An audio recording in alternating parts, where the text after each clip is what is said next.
सांगली जिल्हा परिषदेत मिरज पॅटर्न घड्याळ बांधलेल्या हातात तुतारी घेऊन ऑपरेशन लोटसला चकवा।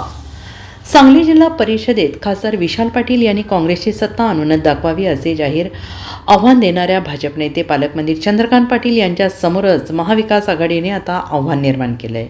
आघाडीच्या 36 सदस्यांना अज्ञात स्थळी रवाना करत ऑपरेशन लोटसपासून सुरक्षित ठेवलं गेलं आहे। या स्थितीत भाजप कोणते राजकीय डावपेच लढवणार याकडे लक्ष लागून राहिले आहे। सध्या परिषदेत सदस्य संख्या 61 असून बहुमतासाठी 32 सदस्यांची आवश्यकता आहे, पण भाजपकडे बहुमताईच्याही निम्मे म्हणजे 16 सदस्य आहेत। जनसुराज्य आणि रयत क्रांती संघटना या मित्र पक्षांचे एकूण 2 सदस्य आहेत आणि या तिघांची गोळाबेरीज 18वर पोहोचते।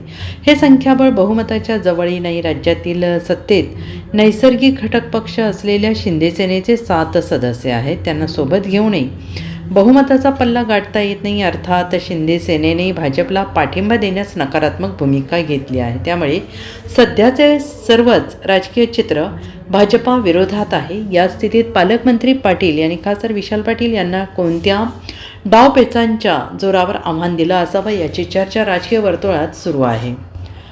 Bureau report SBN Marathi Sangli.